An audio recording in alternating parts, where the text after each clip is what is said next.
जय हिंद दोस्तों, स्वागत है आपका अपने YouTube चैनल भगवान सिंह क्लासेस पर।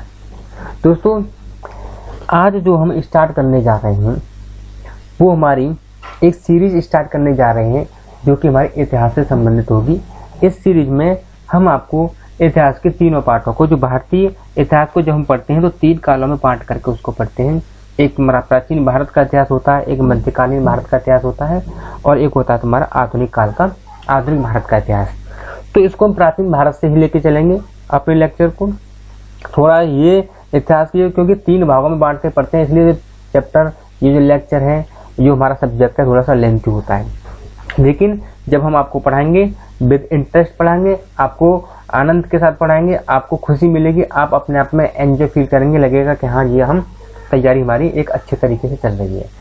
अब ये जो लेक्चर है स्पेशली हम उन लोगों के लिए बना रहे हैं, ये स्पेशली उन बच्चों के लिए है जो घर पर रहते हैं और कहीं बाहर कोचिंग ज्वाइन करना चाहते हैं, लेकिन किसी कारणवश वो अपना कोचिंग ज्वाइन नहीं कर पाते हैं। तो स्पेशली उन्हीं लोगों के लिए है, वो अपना घर पर रह करके एक बेहतरीन तैयारी कर सकते हैं, जैसे कि उनको लगेगा कि हाँ हम एक अपनी कोचिंग के अंदर ही तैयारी कर रहे हैं। तो वो सुनिश्चित कर लें कि आप हमारे चैनल से जुड़ें और इस चैनल पर आपको ये सारी तैयारी आपको मिलेगी। अभी आपके लिए इतिहास स्टार्ट हो रहा है, हमारी मैथ की सीरीज स्टार्ट हो चुकी है, इतिहास की भी हमारी आज से स्टार्ट हो रही है।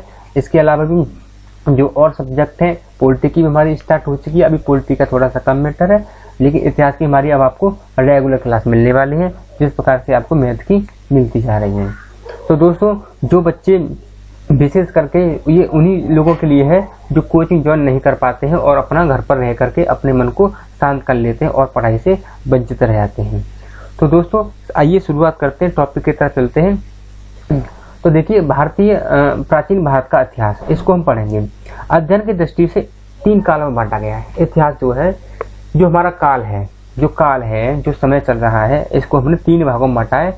जो 3 भाग कौन कौन से हैं? वो तुम्हारा प्रागैतिहासिक काल है, आद्य ऐतिहासिक काल है और आपका ऐतिहासिक काल है। 3 भागों में लेकर के हम इतिहास को लेकर चलेंगे। एक आपका प्रागैतिहासिक, दूसरा ऐतिहासिक और आद्य ऐतिहासिक और तीसरा तुम्हारा ऐतिहासिक। तो प्रागैतिहासिक काल का जो समय है, इसमें क्या खास बातें हैं? इसको प्रागैतिहासिक काल क्यों कहा जाता है? देखिए, मानव लिपि तथा लेखन कला से परिचित नहीं थे।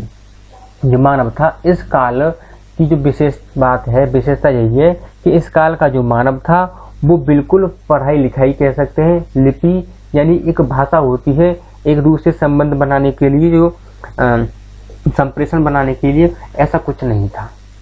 ये क्या करते थे? एक पशुओं की तरह ही अपना जीवन यापन करते थे मानव प्रागैतिहासिक काल में। और इसके अंतर्गत कौन कौन सी सभ्यता आ जाती है? इस काल के अंतर्गत, यानी प्रागैतिहासिक काल के अंतर्गत आपकी स्टोन एज यानी कि पाषाण काल आता है और एक आपका ताम्रपाषाण कालीन। ये 2 काल तुम्हारे, इसके 2 सभ्यता इसके अंतर्गत आती हैं। ये ताम्रकालीन जो संस्कृतियां हैं, इनके अंदर बहुत सारी और संस्कृतियां आ जाती हैं। पाषाण काल के अंदर भी और संस्कृतियां आ जाती हैं, लेकिन हम पाषाण काल और ताम्रपाषाण काल की बात करते हैं। तो ये दोनों कालों का अध्ययन हम प्रागैतिहासिक काल के अंतर्गत करने वाले हैं। तो इसका जो समय माना गया है प्रागैतिहासिक काल का, वो मानव उत्पत्ति से लेकर के 3000 ईसा पूर्व तक का ये समय माना गया है। दूसरा नंबर है आपका आद्य ऐतिहासिक काल के बारे में बात करते हैं। तो मानव लिपि से परिचित था, बट वह लिपि अभी तक पढ़ी नहीं गई है। दोस्तों, जो मानव ने जैसे थोड़ा सा समय बीतता गया, जैसे पाषाण काल से आगे निकले, ताम्रपाषाण काल से आगे निकले, तो आप आ जाते हैं हड़प्पा और वैदिक काल में प्रवेश कर जाते हैं। हड़प्पा सभ्यता में जैसे आप प्रवेश करते हैं तो वहां पर लोगों ने अपना लिखना पढ़ना शुरू कर दिया था। उनका कुछ एक लिपि का उन्होंने विकास कर लिया था, वो उनकी खुद की लिपि थी, लेकिन उस लिपि को हम अभी तक पढ़ नहीं पाए हैं। तो क्या हुआ, उनकी खुद की लिपि तो थी, लेकिन हम उसको पढ़ नहीं पाए। तो ये जो सिस्टम है, ये आद्य ऐतिहासिक काल के अंतर्गत आता है। हड़प्पा सभ्यता और जो आपकी वैदिक सभ्यता है, इस आद्य ऐतिहासिक काल के अंतर्गत पढ़ी जाएंगी। इनका अध्ययन इन्हीं कालों के अंदर किया जाएगा। तीसरे नंबर पर आता है तुम्हारा ऐतिहासिक काल। ऐतिहासिक काल की बात करते हैं तो ऐतिहासिक काल में क्या है कि मानव लिपि से परिचित था और वह लिपि जो विवरण है, लिखित विवरण पढ़ा जा चुका है। जो हमें ऐतिहासिक काल से जो भी चीजें मिली हैं वो सभी पढ़ी जा चुकी हैं। इसका मतलब क्या हुआ, समझिए दोबारा। पहला आता है तुम्हारा प्रागैतिहासिक काल। प्रागैतिहासिक माने में काल में ना तो लिपि थी और ना ही उसे पढ़ पाए हम, ना कोई लिपि मिली है ना ही उसे हम पढ़ पाए हैं। जब मिली नहीं तो पढ़ ही नहीं पाए हैं। दूसरा तुम्हारा आता है आद्य ऐतिहासिक काल, उसमें लिपि तो मिल गई लेकिन हम उसे पढ़ नहीं पाए हैं। तीसरा आपका ऐतिहासिक काल, इसमें लिपि भी मिली है, हमारा लिखित विवरण मिला है और उसको हमने पढ़ भी लिया है। तो इन तीनों कालों में ये अंतर है। और इसका जो समय दे रखा है ऐतिहासिक काल का, वो 6वीं और 5वीं शताब्दी ईसा पूर्व से लेकर वर्तमान तक जो चलता आ रहा है, ये सिस्टम आपका ऐतिहासिक काल का समय दिया है। दोस्तों एक बात का विशेष ध्यान रखेंगे, जो आपका प्राचीन भारत में जो डेट दे रखी है उनके चक्कर में आपको परेशान होने की आवश्यकता नहीं है। कोई प्राचीन काल की डेटें एक ही समय की एक ही चीज के लिए जो डेट दे रखी है, 2-2, 3-3 डेटें मिल जाती हैं। तो फिर वहां पर आप क्या करेंगे, वहां पर आपको कंफ्यूजन नहीं होना है। कोई भी एक छोटी सी डेट आप पकड़ेंगे, आपको जो लगे कि हाँ ये इसको लेकर के उसको आधार मान करके थोड़ा सा अपने दिमाग में एक कहानी के तौर पर ध्यान रखेंगे कि ये इस समय में ये कहानी हुई थी, उसके आसपास बस। क्योंकि प्राचीन काल की जो डेटें हैं वो ज्यादातर मेरे हिसाब से तो 99% आपसे पूछी नहीं जाएंगी। क्योंकि जब एक ही समय की कई डेटें मिल जाती हैं और अलग अलग किताबों में अलग अलग डेटें मिलती हैं, तो ये वैसे भी विवाद का सब्जेक्ट बन जाता है, विवाद का विषय बन जाता है। तो बात करते हैं ऐतिहासिक काल की दोस्तों। प्रागैतिहासिक काल, प्रागैतिहासिक काल कौन सा काल, जिसके अंतर्गत हम पाषाण काल और ताम्रपाषाण काल की संस्कृतियों का अध्ययन करने वाले हैं, उनके बारे में थोड़ा सा ओवरव्यू करने वाले हैं। तो भारत में सर्वप्रथम 1863 ध्यान रखेंगे, 63 में पाषाणकालीन सभ्यता की खोज की गई थी। भारत में सर्वप्रथम 1863 में। अब ये पाषाण काल की सभ्यता की खोज ज्यादा पुरानी नहीं खोजी, ये अभी ये 1863 में ही खोजी गई थी। अब ये खोज की किसने थी, ध्यान रखेंगे। अब यहाँ से डेट को ध्यान रखेंगे कि ये डेट दे रखी है, ये हमारी ये डेट है वो आधुनिक भारत की डेट है, ये प्राचीन भारत की डेट नहीं, इसलिए इसको तो तुम्हें याद रखना पड़ेगा। 1863 में खोज की गई थी किसकी, पाषाणकालीन सभ्यता की। वो क्या खोजा गया था, रॉबर्ट ब्रूसफुट, इस नाम को याद रखेंगे, रॉबर्ट ब्रूसफुट इस नाम को याद रखेंगे, ने मद्रास के पास पहला पूरा पाषाणकालीन हथियार, यानी उसका नाम था, हथियार कौन सा था, हैंड एक्स, हाथ वाली कुल्हाड़ी, हाथ की कुल्हाड़ी, हैंड एक्स। इसका भी आपको हम चित्र दिखाएंगे कैसी होती है। तो सबसे पहले वो कहाँ मिला था आपको, मद्रास के पास में। ढूंढा किसने था, रॉबर्ट ब्रूसफुट ने। अब रॉबर्ट ब्रूसफुट को भी ध्यान रखेंगे और हैंड एक्स को भी ध्यान रखेंगे, क्योंकि सबसे पहला खोजा गया हथियार आपका हैंड एक्स था। इसलिए पाषाण काल और ताम्रपाषाण काल, ये दोनों संस्कृतियां इसी काल के अंतर्गत पढ़ी जाएंगी। भारतीय प्रागैतिहासिक काल का जो पिता वो रॉबर्ट ब्रूसफुट को कहा जाता है, ये याद रखेंगे, रॉबर्ट ब्रूसफुट को कहा जाता है। फिर आगे बात करते हैं पाषाण काल। जो दो संस्कृतियां दे रखी थी, एक तो दे रखी थी पाषाण काल की संस्कृतियां और दे रखी थी ताम्रपाषाण। तो हम पहले बात करते हैं पाषाण काल के बारे में। पाषाण काल या पाषाण युगीन संस्कृति, उपकरणों की विभिन्नता के आधार पर संपूर्ण पाषाण काल को 3 भागों में बांटा गया है। ये पूरा पाषाण काल यानी पूरा पाषाण काल, मध्य पाषाण काल और नव पाषाण काल, ये तीनों आपके पाषाण काल से ही संबंधित है। इस पाषाण का मतलब क्या है, पाषाण का मतलब होता है पत्थर, जहाँ पर इसे पत्थरों का युग भी कहते हैं, क्योंकि यहाँ पर बहुत सारी चीजें पत्थरों से संबंधित थी। इनके हथियार पत्थर से बने थे, ये रहते पत्थर की गुफाओं में रहते थे और ये पत्थरों की चट्टानों के बीच में अपने आप को छुपाते थे और पत्थर के औजार बनाते थे। तो ऐसे बहुत सारे काम थे जो पत्थरों से ही संबंधित थे, इसलिए इसको हम पाषाण काल या पत्थर युगीन संस्कृति भी कह सकते हैं। तो इसको 3 भागों में बांटा गया। 3 भागों में बांटने की आवश्यकता क्यों थी, बस पुरापाषाण काल में जो हमारे जो पत्थर थे, एक बेसिक सा अंतर बताते रहे, वैसे इनको अलग अलग करने की कोई आवश्यकता नहीं थी, बस थोड़ा सा बेसिक सा अंतर है कि पुरापाषाण काल के जो हथियार थे, उन हथियारों की विभिन्नता के आधार पर ही, जो हथियार होते उनकी विभिन्नता के आधार पर ही उनको अलग अलग बांटा गया है। तो पुरापाषाण काल के जो हथियार थे वो मोटे पत्थर होते थे, बस ना तो उनमें कोई नुकीलापन था, ना कोई वो शार्प किए जाते थे, बस पत्थर मोटे मोटे पत्थर होते थे, अनगढ़े होते थे। तो जैसे मिल जाते थे वैसे उनको उठा करके और जानवरों में मारते थे और उनका शिकार कर लेते थे। तो ये तो बात पुरापाषाण काल की थी। मध्य पाषाण काल में थोड़ा सा उन्होंने पत्थर से पत्थर को टकरा करके और थोड़ा सा उनको धारदार बनाना हल्का हल्का शुरू किया, लेकिन वो धार ज्यादा अच्छी नहीं थी, वो ज्यादा कामयाब नहीं थी। लेकिन नवपाषाण काल जैसे स्टार्ट होता है तो उन्होंने ये नवपाषाण काल का समय। अब देखो इनके थोड़े से समय की बात करते हैं। नवपाषाण काल के जो हथियार होते वो काफी बेहद उपयोगी हथियार थे। उन्होंने तीर बनाना शुरू कर दिया था पत्थरों का, नुकीले हथियार बनाने शुरू कर दिए थे, और जो पत्थर के कुल्हाड़ी वगैरह थी उनमें लकड़ी के हत्थे लगाना भी शुरू कर दिया था। तो काफ़ी परिवर्तन हुई थी। अब देखिए पुरापाषाण की बात करें तो 5 लाख ईसा पूर्व से लेके 10,000 ईसा पूर्व तक का समय, जी समझ रहे हैं, 5 लाख ईसा पूर्व से लेकर के 10,000 ईसा पूर्व तक, यानी 4,90,000 वर्ष का समय पुरापाषाण काल के अंतर्गत आता है। 4,90,000 वर्ष का समय, इतने वर्ष तक का जो समय पुरापाषाण काल के अंतर्गत आता है। फिर बात करते हैं 10,000 से लेकर के 4,000 तक, यानी कि ये 6,000 साल का, 6,000 साल का वक्त जो है नवपाषाण काल के अंतर्गत आता है। और आपका 7,000 से लेकर के और आपका 1,000 तक, ये आपका 7,000 लिखा हुआ है, ये यहाँ आपका 4,000 से लेकर के 1,000 तक भी कहीं दे रखा है, लेकिन ये भी गलत नहीं है, क्योंकि 10,000 से लेकर के 4,000 ईसा पूर्व तक जो समय चलता रहा था उसको उन्होंने मध्यपाषाण काल में, क्योंकि उसमें 4,000 साल तक 10,000 ईसा पूर्व से लेकर के 10,000 ईसा पूर्व से लेकर के और आपका 4,000 ईसा पूर्व तक का जो मध्यपाषाण काल के जो हथियार थे वो तब तक वहाँ पर मिलते थे, उनकी खास बातें मिलती थी।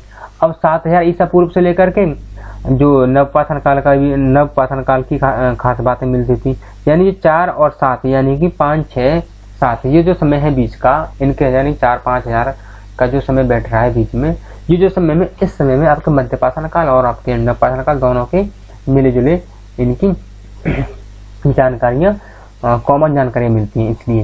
लेकिन आप 10,000 से लेकर 4,000 और 4,000 से लेकर 1,000 तक इसे मान सकते हैं, यानी इसको आप 4,000 से लेकर के 1,000 ईसा पूर्व तक मान सकते हैं, बिल्कुल मान सकते हैं, और 7,000 से लेकर 1,000 तक भी मान सकते हैं। तो ये जो समय है नवपाषाण काल का, ये सबसे छोटा समय माना जाता है, सबसे छोटा समय माना जाता है, और ऊपर वाले समय काफ़ी ज़्यादा बड़े थे।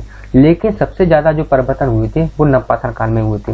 हालांकि ये एक एज की, अगर समय की दृष्टि से देखा जाए तो इसका जो काल है, जो समय है, वो ऊपर पुरापाषाण काल और मध्यपाषाण काल से छोटा माना जाता है।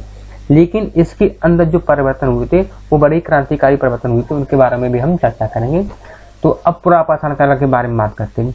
पुरापाषाण काल के बारे में बात करते हैं तो पुरापाषाण काल का जो मानव था वो एक तरह से जो मानव था बिल्कुल जंगली जानवर की तरह था। एक से खास बात पहले ये है कि ये एक तो सबसे ज़्यादा बड़ा है पुरापाषाण काल। दूसरा, मानव जीवन अस्थिर था, यानी कि ये कहीं भी रुकते नहीं थे। जहाँ पर इनको खाने की या भोजन की व्यवस्था होती थी वहाँ पर पहुँचे, वहाँ से व्यवस्था खत्म तो ये दूसरी जगह चले जाते थे। यानी जो मानव का जीवन था एक तरह से अस्थिर था। आग की खोज उन्होंने पुरापाषाण काल में ही कर ली थी। ध्यान रखेंगे, पहिए का आविष्कार तुम्हारा नवपाषाण काल में हुआ था। ध्यान रखेंगे दोस्तों, इन चीज़ें, ये छोटी छोटी चीज़ें, इनका तो जरूर ध्यान रखेंगे। 1 लाख ईसा पूर्व पहले ही पुरापाषाण काल, यानी कि पुरापाषाण काल के अंतिम समय में आग की खोज कर ली थी इन्होंने। इसके बाद क्या हुआ कि भोजन मांस व कंदमूल था। ये मांस खाते थे, पशुओं का शिकार करके, जंगली जानवरों का शिकार करने के बाद में ये मांस खाते थे, कंदमूल खाते थे। आग का प्रयोग कहाँ करते थे? आग का प्रयोग करते थे मांस पकाकर खाने में, उजाले के रूप में और हथियार के रूप में आग का इस्तेमाल करते थे। इस काल के जो हथियार थे मोटे अनगढ़े पत्थर होते थे, उनमें कोई खास बात नहीं होती थी, वो एक तरह के पत्थर ही होते थे। और निवास स्थान इनका गुफाओं में और शैलस्थानों में था। मनुष्य एक तरह से बिल्कुल कह सकते हैं कि मनुष्य इज इक्वल टू जंगली जानवर, मनुष्य इज इक्वल टू जंगली जानवर, ये उसके बराबर होता था। अब जैसे कि हमने पाषाण काल को 3 भागों में बांट दिया था, एक आपका पुरापाषाण काल, मध्यपाषाण काल और आपका नवपाषाण काल। उसी प्रकार से पुरापाषाण काल को भी 3 भागों में बांटा गया है, जैसे कि निम्न पाषाण काल, मध्य पुरापाषाण काल और आपका नव पुरापाषाण काल। हालांकि इसमें 3 भागों में बांटने की कोई आवश्यकता नहीं थी, फिर भी थोड़ा सा इनके जो हैंडेक्स हैं, जो इनके उपकरण से थोड़ा सा इनमें अंतर था, बस यही वजह थी, और इनको अलग अलग बांटने की कोई आवश्यकता नहीं थी। तो देखो, कोड उपकरण, जब आपके लिए कोड, आप इन सभी को आप एक में ही पढ़ें, मेरे हिसाब से पुरापाषाण काल के अंदर ही पढ़ें। लेकिन अगर आप थोड़ा सा और हटके पढ़ना चाहते हैं, थोड़ा सा जानकारी और अच्छी करना चाहते हैं, तो जैसे मैं पढ़ा रहा हूँ उसी तरीके से पढ़ें। तो निम्न पुरापाषाण काल में एक वर्ड मिलेगा आपको, कोड उपकरण। जहाँ भी आपको कोड उपकरण मिल जाए, यानी हस्त, कुठार, खंडक, बितारणी, यानी कि ऐसे ही जो उपकरण कोड उपकरण होते थे वो सिर्फ ऐसे होते थे कि कोई उनमें खास बात नहीं होती थी, ये हम आपको बता चुके हैं। जब कोड उपकरण आपको मिले, कोड की बात आए तो आप समझ लेना भी पुरापाषाण काल के निम्न पुरापाषाण काल, जो पुरापाषाण काल का जो भाग है निम्न पुरापाषाण काल, उसकी बात कर रहे हैं। दूसरा नंबर पे आता तुम्हारा हैंडेक्स की, तो शुरुआत हमारी हो गई थी शुरुआत से ही। फिर दूसरा आता है तुम्हारा मध्य पुरापाषाण काल। अब ये पुरापाषाण काल का दूसरा भाग, दूसरा पार्ट है।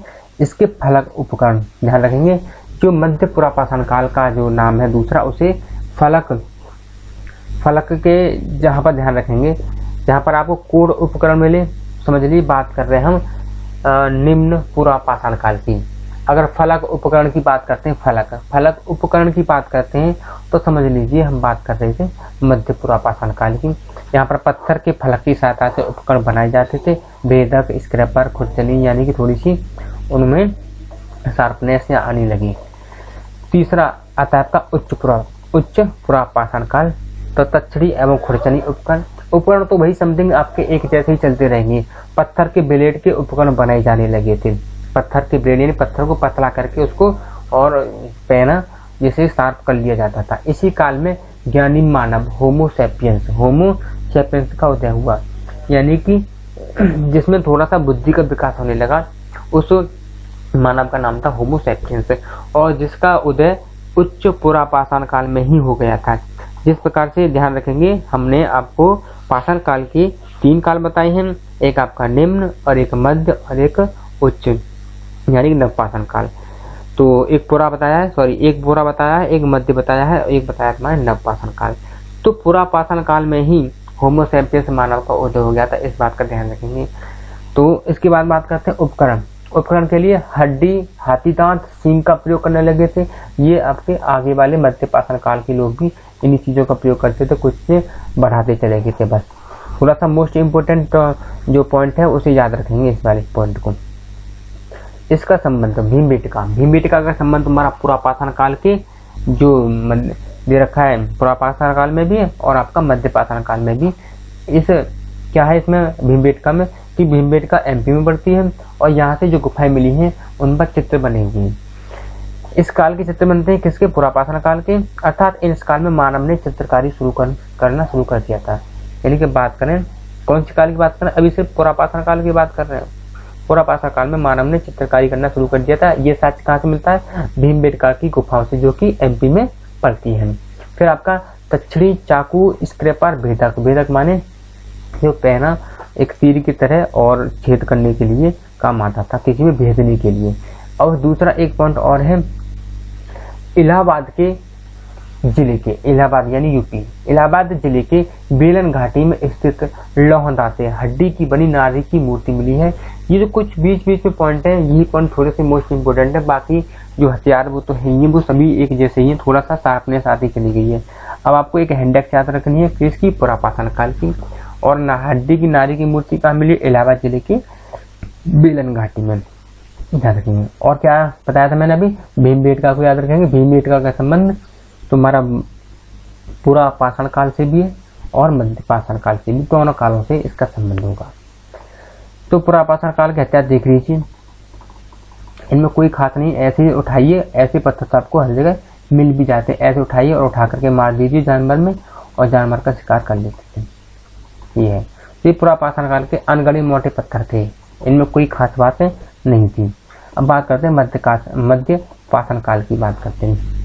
दोस्तों मध्यपाषाण काल में क्या होता है, इस समय जलवायु गर्म हो गई थी और आपको ये पता भी है कि दिन पर दिन जैसे ही वक्त बीतते जा रहा है, हमारा ग्लोबल वार्मिंग होती चली जा रही है। और तो ऐसे ही थोड़ा सा जलवायु गर्म हुई। अब बर्फ की जगह पर हरे हरे घास के मैदान होने लगे।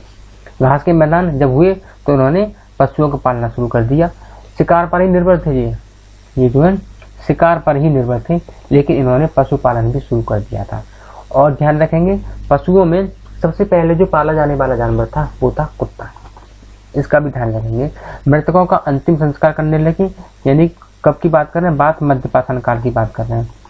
मध्यपाषाण काल में पशुपालन शुरू हो गया था, जो कि पुरापाषाण काल में नहीं हुआ था। वहां पर कहाँ पर निर्भर थे? वो कंदमूल पर और शिकार पर निर्भर थे। अब यहाँ पर उन्होंने पशुपालन शुरू कर दिया था। अभी भी उन्होंने कृषि का प्रारंभ नहीं किया था। मध्य पाषाण काल में इन्होंने कृषि का प्रारंभ अभी भी नहीं किया था। तो मृतकों का अंतिम संस्कार इन्होंने शुरू कर दिया था। अस्थि और सींगों से निर्मित हथियार जो पहले भी कर रहे थे, इन्होंने अब भी स्टार्ट कर दिया था। पहले हाथी दांत से भी कर रहे थे, हड्डियों से भी कर रहे थे, अब उन्होंने सींगों का भी इस्तेमाल करना शुरू कर दिया। इस काल का जो प्रमुख उपकरण था वो तीर था, नौकदार तीर। इसको याद रखेंगे, माइक्रोलिथ को। ये जो पॉइंट है, कुछ शब्दावली होती है वो आपको याद रखनी है। इस काल का उसकी बात करें तो सबसे पहले जो खोजा गया उपकरण था वो हैंड एक्स था। और इस काल का, ये मध्य पाषाण काल की बात करें तो मध्य पाषाण काल में जो प्रमुख उपकरण है, बस इसको ध्यान रखना है, क्योंकि इसके नीचे दे रखा है भेदक, चाकू, तछड़ी। ये तो आपके उसमें भी दे रखी थी, पुरा पाषाण काल में भी दे रखी थी। तो मध्य पाषाण काल का जो प्रमुख हथियार है वो तुम्हारा तीर था, नौकदार तीर, जिसे माइक्रोलिथ कहते हैं। माइक्रोलिथ आपके लिए मोस्ट से ध्यान रखेंगे। अन्य उपकरण आपका एकदार फलक, भेदक, चाकू, तछड़ी और अर्धचंद्राकार। तो आपको माइक्रोलिथ ये ज्यादा याद रखना है। पत्थर के उपकरणों में लकड़ी का हत्था भी इन्होंने लगाना शुरू कर दिया था। कहाँ पर? मध्य पाषाण काल में। इस काल का प्रमुख प्राचीनतम ज्ञात स्थल कौन कौन से? मध्य पाषाण काल की बात कर रहे हैं, मध्य पाषाण काल की बात कर रहे हैं। तो इस काल के जो प्रमुख स्थल हैं वो सराय नाहर, एक आपका सराय नाहर है, दूसरा आपका महदहा है, ये प्रतापगढ़ में पड़ता है, और ये आपका लागनाज है। ये 3 जगह हैं जो कि आपके मध्य पाषाण काल से संबंधित हैं। तो और क्या है? देखो भीमबेटका ये दोबारा आ गई है।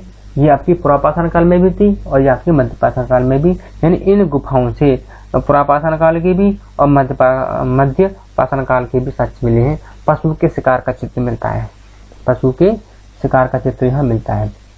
अब ये जो हमने जगह बताई, सराय नाहर, मधा और लागनाथ और एक आपका दमदमा, इनके बारे में आपको विशेष करके समझना है। ये आपको विशेष याद रखना है, ये विशेष करके। देखिए ये जो इतना हिस्सा है ये आपके लिए मोस्ट है, ध्यान रखेंगे। सराय नाहर राय, ये जगह का नाम है। यहाँ से कुल 15 कब्र मिली है, 15 कब्र। छोटी सी जानकारी आप बस समझ जाएंगे आराम से। एक दो बार अपने लेक्चर को आप ऑडियो की तरह अगर सुन लेंगे तब भी आपको ये याद हो जाएगा सब कुछ। दूसरा आपका महदहा से 28 कब्र प्राप्त हुई है। तो आपको अगर एक बार अगर आप लेक्चर अगर अच्छे से देख लेंगे तो आपको दोबारा पढ़ने की मेरे हिसाब से आवश्यकता पड़ेगी भी नहीं। तो दूसरा है आपका महदहा से 28 कब्रें प्राप्त हुई हैं।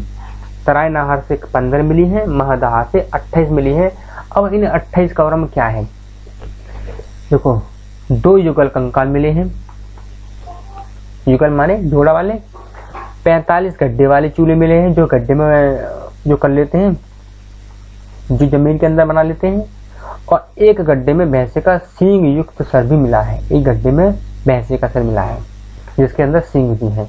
दमदमा से 45 कब्र मिली है, दमदमा से 41 कब्र मिली है दमदमा से। चलिए आगे बात करते हैं।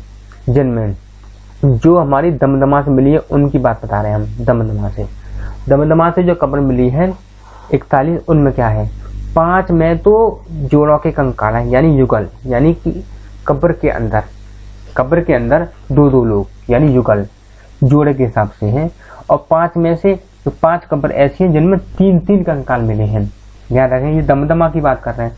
दमदमा से टोटल कब्र कितनी मिली? 41, जिनमें 5 कब्र ऐसी हैं जिनमें 2 कंकाल मिले हैं और 5 कब्र ऐसी जिनमें 3 कंकाल मिले हैं।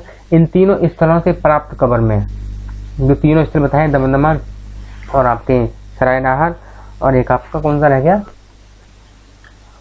हाँ, महदहा, दमदमा और सराय नाहर। इन तीनों से जो कब्र मिली है वो सिर पश्चिम की ओर और पैर पूर्व दिशा में है।